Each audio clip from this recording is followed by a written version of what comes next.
X-ray shows that jagged white line, and the doctor just points and says, there it is. I mean, it's binary. A bone is either broken or it isn't. The physical world is just very comforting in its certainty. It is. But today, we're looking at a completely different kind of affliction, one that, doesn't show up on an X-ray, but might be keeping you awake at 3 in the morning. Oh, absolutely. It's that invisible weight. Yeah. So we are doing a deep dive today into a stack of notes and historical excerpts centered around Alaindebotton's book, Status Anxiety. Yeah. And the mission for you listening right now is to explore the central puzzle. It's a huge puzzle, really. It is. Why is it that modern populations, blessed with central heating, abundant food, and technologies our ancestors couldn't even fathom, are so absolutely gripped by the fear of being deemed a loser? Well, that paradox is really at the heart of so much modern misery. Yeah. We look around at the unprecedented material comfort of the 21st century, and we just wonder why the background radiation of our daily lives is this constant, low-level panic about where we stand. Just constantly vibrating with anxiety. Exactly. And to figure that out, we have to examine the historical shifts that created this pressure cooker. We'll be looking at everything from how our expectations were artificially inflated to, well, the hidden psychological cruelty built right into the modern workplace. Okay, let's unpack this. Because to understand why you might feel stressed out about a passive-aggressive email from your boss, we actually have to talk about William James, the invention of cornflakes. And broken plates. Right, and why a French artist spent his time painting broken plates. But let's start at the very foundation. If we want to figure out why we are so terrified of losing our status, we first have to ask what it is we're actually chasing when we seek it. And for that, the notes point us toward an incredible insight from the philosopher Adam Smith. This dates all the way back to 1759. Oh wow, older than I thought. Yeah, in his theory of moral sentiments, Smith asked a really foundational question. He basically asked, what is the ultimate goal of all the toil and bustle in the world? Why do we try to acquire wealth and power? And I'd assume the answer is, to buy nice stuff. Right, but his answer was not material comfort. He observed that even a simple day laborer can easily meet their basic physical needs: food, clothing, shelter. Okay. The real reason we pursue preeminence, he argued, is to be observed, to be attended to, and to be treated with sympathy. Wait, I have to push back on that a little bit. Sure. Isn't a massive mansion in the hills fundamentally about physical comfort? I mean, having a dedicated home theater and a heated infinity pool seems pretty heavily rooted in wanting nice material things. It certainly looks that way on the surface. But if you peel back the layers, luxury goods are often just a physical manifestation of a worldly form of love. Love? Really? Yeah, worldly love. We're utterly terrified of being treated as nobodies. When you have low status, society kind of just looks right through you. Oh, I see. Like you're invisible. Exactly. Your complexities, your inner life, your unique quirks, they just get trampled on. High status brings resources, sure, but far more importantly, it brings a sense of being cared for. You get the VIP treatment. Right. You get invitations, people laugh at your jokes even when they aren't funny, and your opinions suddenly carry actual weight. We are essentially chasing the gaze of the world. Man, that makes a frightening amount of sense. We just want to be a somebody so people don't ignore us. Spot on. The source material actually uses this brilliant analogy to explain this fragility. It compares our ego to a leaking balloon. I love that analogy. It's so good. Our ego is this delicate thing that constantly requires the helium of external love and validation just to stay inflated. And because it's so fragile, it's completely vulnerable to the tiniest pinpricks of neglect. Which explains so much of our daily emotional volatility, doesn't it? Yeah, it really does. William James, the pioneering American psychologist, went so far as to say that no more fiendish punishment could be devised than being turned loose in society and remaining absolutely unnoticed by everyone. Like a ghost. Literally. He said if everyone acted as if we didn't exist, it would drive us to a rage and despair far worse than actual physical torture. That is heavy. But just think about how true that is for your own daily mood. A colleague doesn't return a phone call, or someone cuts you off mid-sentence in a meeting, and suddenly, pop. Your balloon is popped. Your whole afternoon is ruined. But, okay, this brings up a huge historical contradiction. If all we want is a little external validation to keep our balloons afloat, why did the total amount of anxiety in the world skyrocket precisely when our living standards radically improved? That is where the history gets deeply, deeply fascinating. Consider this wild moment in 1959 at the American National Exhibition in Moscow. Oh, the kitchen debate. Yes, the kitchen debate. Richard Nixon, who was vice president then, is showing Soviet Premier Nikita Khrushchev a replica of a modern American home. Right. And it is just packed with consumer goods. We're talking fitted carpets, a television, and a kitchen, featuring, of all things, an electric lemon squeezer. An electric lemon squeezer. Right. And Khrushchev was absolutely infuriated by it. He was mad about the squeezer. Furious. He mocked the house as a Taj Mahal of propaganda, pointing at the lemon squeezer and arguing that no one in their right mind would need such a ridiculous, unnecessary gadget. I mean, he kind of has a point about the lemon squeezer. But despite the geopolitical theater, Nixon was highlighting a reality about material progress. We'd just come out of a couple of centuries of explosive wealth creation. Utterly explosive. I mean, the 18th and 19th centuries completely transformed human existence. We went from agrarian struggles to incredible mass production. Right, the Industrial Revolution and all that? Exactly. We got advanced crop rotation, the invention of safety pins in 1849, and J.H. Kellogg accidentally shattering hardened grain to give us cornflakes. Cornflakes. Yeah. And by 1884, a man named George Jennings debuted a pedestal-based toilet that proudly advertised it could wash away 10 apples and a flat sponge with a single flush. Which is frankly an incredibly bizarre metric to use for a toilet. It's very specific. But it perfectly illustrates how fast consumer technology was accelerating. Everyone's material lives were getting objectively better, but our notes argue this explosion in consumer goods triggered a massive psychological trap. It did. It introduced the danger of equality. Wait, the danger of equality? Yes. For the vast majority of human history, brutal inequality was seen as the natural order of the universe. It was practically baked into the cosmos. Like divinely ordained? Exactly. Thinkers like John of Salisbury in the 12th century would explicitly compare society to a human body.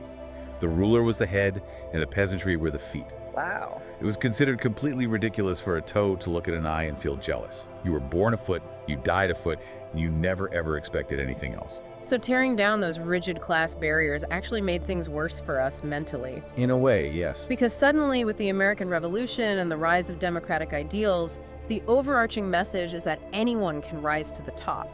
The toe is told it can become the head. And that brings us to the psychological concept of the reference group. We do not envy everyone in the world. We only envy those we consider our equals. Oh, that makes sense. Right. A common soldier doesn't spend his days seething with jealousy over the general of the army. He envies the sergeant right above him in the barracks. Because that's his immediate circle. Precisely. When society was strictly stratified, a peasant never compared himself to a wealthy lord. But in a modern democratic society, every single person you pass on the street is theoretically your equal. Okay, here's how I'm visualizing this. If I'm short, but every single person around me is also short, I don't give my height a second thought. Right, you're all the same. But if my 3 best friends suddenly hit a growth spurt and grow 2 inches, I feel terrible about myself, even though my actual height hasn't changed a millimeter. We are constantly measuring ourselves against our peers. The relative game, yeah. So does that mean something like a high school reunion is basically a psychological minefield? It is the ultimate psychological trap. There is no reference group more compelling or more dangerous than the people you went to school with. Because you all started at the exact same place. Exactly. You started at the same baseline, which means any disparity in your current status feels deeply, deeply personal. William James actually formalized this dynamic with a brilliant equation. He posited that self-esteem equals success divided by pretensions. Wait, pretensions meaning our expectations, like what we demand of ourselves. Precisely. Your pretensions are what you back yourself to achieve. So if your expectations of yourself remain low, even a moderate success gives you high self-esteem. But modern culture doesn't let us keep our expectations low. Not at all. Modern culture is essentially a relentless machine designed to raise our pretensions. Yeah. You have an entire industry of self-help gurus like Anthony Robbins telling people you have infinite potential, you should be making $1 million, you should be running your own company. Yeah, unleash the giant within and all that. Right. And if our pretensions are pushed to infinity, achieving adequate self-esteem becomes mathematically impossible. Which means we are setting ourselves up for constant failure. But let's pause and look at how society handles that failure. Because before modern times, things were obviously rigged. But now, we have SAT tests measuring aptitude objectively, we have blind auditions, equal opportunity laws. We live in a meritocracy. We do. So shouldn't the fairness of a meritocracy reduce our anxiety because we know the rules of the game? You would really think so. Mm. But the historical synthesis in the source material reveals something stunning. While a meritocracy is undoubtedly fairer materially, it broke the stranglehold of aristocrats handing plum jobs to their incompetent cousins. Which is a good thing. A very good thing. But it is infinitely more cruel psychologically. To grasp why, we have to look at how the dominant narratives of society shifted. We basically went from what we can call the 3 old stories to the 3 new stories. Okay, so before the SATs and modern resumes, how did people at the bottom of the pyramid rationalize their lack of wealth without hating themselves? What were those old stories? Well, the first comforting story was that the poor were not responsible for their condition. And importantly, they were considered the most useful members of society because they physically built the world and grew the food. Right. They had a noble purpose. Exactly. The second story was that status had 0 moral value. Jesus was a carpenter, right? Pilate was a powerful official, but morally bankrupt. So your earthly job title had nothing to do with the quality of your soul. Correct. And the third story was that the rich were inherently corrupt, essentially thieves who exploited the working class. Now, I want to jump in here and make it very clear to the listener that we are looking at this purely through an impartial historical lens. We are just reporting the historical viewpoints of thinkers like Karl Marx and Friedrich Engels. We aren't taking any political side here. Absolutely. We're just looking at the narrative. And regardless of your politics, if you were a peasant working a field in the 1700s, that Marxist narrative was a deeply comforting psychological shield. Right. It told you that your poverty wasn't a personal failing. You were just on the losing end of a rigged system. You could still hold your head high. Exactly. But as meritocracy takes over, those shields get stripped away, right? Entirely stripped away. They are replaced by the 3 new stories, which are practically engineered to induce anxiety. Okay, hit me. Story number 1 flips the script. The rich are now viewed as the true creators of wealth. This is Adam Smith's invisible hand concept, suggesting that the wealthy, through their investments and enterprises, drive the whole economy and provide livelihoods for the poor. Okay, so the rich are the good guys now. Then what's story 2? Story number 2 makes it personal. It says that status actually does have moral connotations. Yeah. With the rise of standardized testing and strict civil service exams, the implication is that the smart, hardworking people naturally rise to the top, while the lazy or dim-witted sink to the bottom. Which culminates in the darkest of the news stories. Yes, story number 3. The idea that the poor are sinful, or in the extreme 19th century view, biologically inferior. Wow. And again, remaining strictly impartial here, this was the harsh ideology of social Darwinists like Herbert Spencer and Andrew Carnegie. They vehemently opposed charity, arguing that wealthy titans of industry were the natural alpha beasts of the human jungle. That's brutal. It is. They thought society shouldn't interfere with the economic failure of the weak. But if we synthesize all of that, the core insight is absolutely devastating. In a true meritocracy, if success is genuinely earned by your own talent and hard work, then failure must be entirely your own fault. Yes, failure is deserved. Society took the very real injury of poverty and added the agonizing insult of shame. That is the exact mechanism driving modern status anxiety. Under the old aristocratic system, a peasant knew he wasn't sweeping the stables because he was stupid.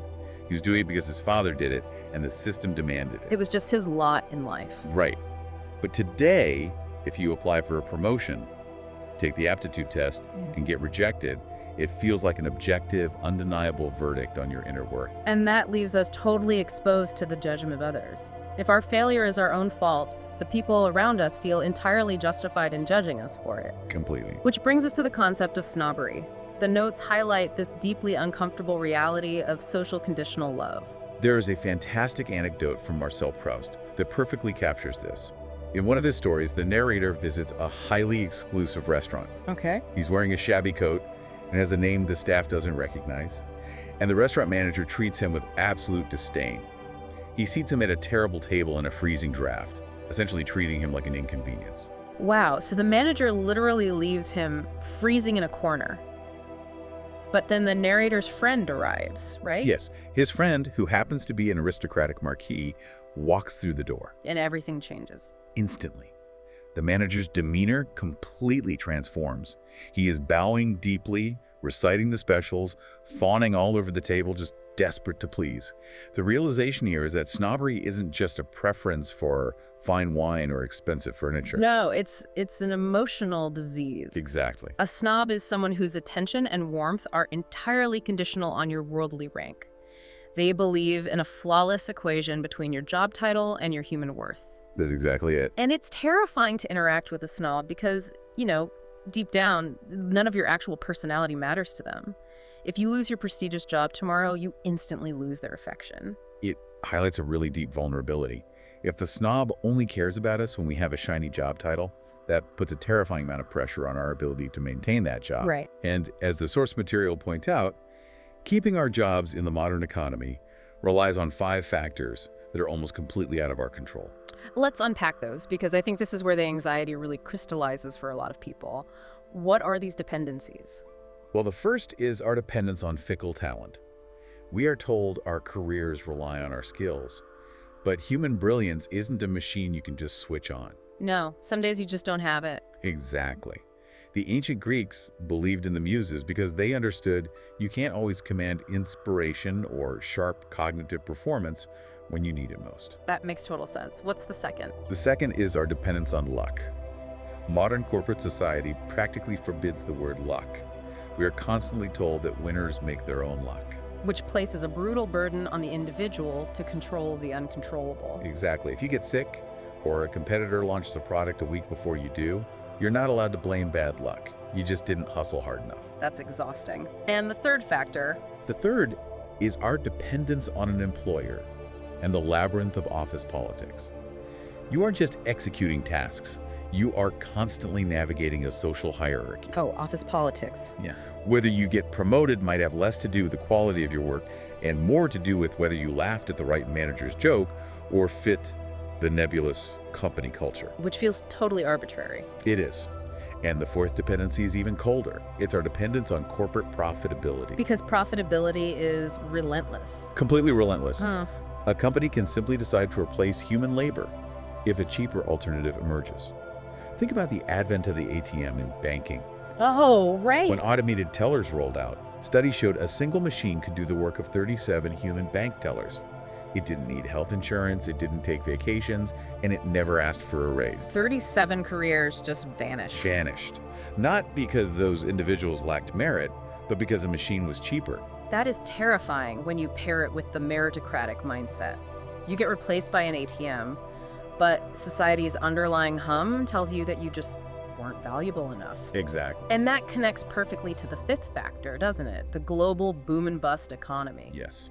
You could do absolutely everything right, get stellar performance reviews, and then a macroeconomic recession triggered by a housing crisis thousands of miles away can wipe out your entire industry. It leaves us trapped. Businesses inherently view labor as an input on a spreadsheet right next to raw materials like plastic or natural gas. Right. The fundamental equation of capitalism is to lower the cost of inputs to maximize profit. But there is a glaring, tragic difference between human labor and a piece of machinery. What's that? If a factory stops using a conveyor belt, the conveyor belt doesn't cry in a bathroom cubicle. It doesn't go home and feel a profound sense of shame in front of its family. Labor feels pain. That is a crucial distinction. So if we zoom out, we are dealing with a massive epidemic. We have these leaking egos demanding validation. We're saddled with impossible expectations. We're carrying the shame dictated by meritocracy. And we're totally at the mercy of unpredictable economic forces. It's a lot. It's a ton. So how do we survive this? How do we build a raft out of all this pressure? Well, the source material offers 2 powerful antidotes to this modern affliction: philosophy and art. They act as distinct mechanisms for regaining our psychological independence. Let's start with philosophy because there's an incredible story from ancient Greece that perfectly illustrates this independence. It involves Diogenes, the famous ascetic philosopher. Ah, yes. It's a legendary encounter. Diogenes is sitting by the side of the road, dressed in absolute rags, owning practically nothing. Right. And Alexander the Great, quite literally the most powerful man on the face of the earth at that time, approaches him. Alexander magnanimously asks if there is anything he can do to help the philosopher. And Diogenes just looks up at him and says, yes, if you could step out of the way, you are blocking the sun. It's amazing. Telling the conqueror of the known world to move because he's messing up your tan, that is the ultimate rejection of status. Totally. And it is such a stark contrast to how fragile egos operated later in history. Think about the 19th century European dueler. Oh, the duelers. You had grown men willing to march into a field and shoot each other to death simply because someone wrote a snarky poem insulting their floppy mustache. People dying over a perceived slight to their facial hair is the ultimate symptom of an unfiltered ego. The Greek philosophers achieved their remarkable immunity by creating a metaphorical tool, which they called reason. Okay, so philosophy isn't about ignoring criticism altogether. The way I'm envisioning this reason tool is less like a blank wall and more like a mental customs checkpoint. A customs checkpoint, I like that. Yeah, if someone hurls an insult at you or even gives you a compliment, you don't just let it straight into your ego, you hold it at the border. You inspect it rationally. If the criticism is valid, like if you actually made a mistake, you pay the tariff, accept it, and improve. Right, you take the feedback. But if it's contraband, if it's just the irrational prejudice of a snob, you stamp it denied and turn it away. It never crosses your borders. That is a highly accurate way to frame it. You adopt what the philosopher Arthur Schopenhauer called an intelligent misanthropy. Intelligent misanthropy. Yes. Schopenhauer argued that if you look closely at what the majority of people actually think about, you realize their thoughts are shallow, superficial, and easily swayed. He concluded that public opinion is the worst of all opinions. So why on earth should we surrender our self-esteem to the arbitrary judgments of a random group of people who barely understand themselves? Exactly. The customs checkpoint of reason protects us from the snobs. But philosophy is largely analytical. What about the second antidote, art? How does a painting or a novel protect our leaking balloons? Where philosophy provides a rational filter, art provides an empathetic lens. In the 1860s, there was a faction of highly practical critics in Britain who dismissed art as a useless waste of time, just frivolous entertainment for people avoiding real work. Sounds like a very modern critique, honestly. It does. But the poet Matthew Arnold vehemently disagreed. He argued that art is fundamentally a criticism of life. A criticism of life. That implies art is actively trying to correct a flaw in how we view the world. Exactly. Art shows us where our societal values are warped and reorders our hierarchies based on moral worth rather than financial assets. Can you give an example? Take Jane Austen's novel, Mansfield Park. The reader is introduced to the wealthy, titled Bertram family, living in a gorgeous, sprawling estate. Society dictates they are the absolute pinnacle of the hierarchy. Right, they have all the status. But Austen takes us behind closed doors and reveals them to be morally bankrupt, deeply snobbish and cruel. Meanwhile, the penniless cousin, Fanny Price, who has no worldly status whatsoever, is revealed over the course of the novel to be the only character with a truly noble soul. Wow, so the novel acts as a massive course correction for our sympathies. It trains us to look past the bank account. Visual art does the exact same thing. Look at the French painter Jean-Baptiste Chardin in the 1730s. At the time, the French Academy believed that great art had to depict grand historical scenes, kings on horseback, or mythological battles. The important stuff. Right. But Chardin painted a modestly dressed woman standing in a kitchen peeling an egg. He elevated a humble, unseen domestic moment, insisting that there is profound beauty and dignity in ordinary life. It's giving visibility to the invisible. Art acts as a megaphone for people the world usually ignores. It really does. Zadie Smith's novel, White Teeth, does this beautifully with the character Samad. He's a middle-aged waiter in London, constantly patronized and treated terribly by the restaurant's customers.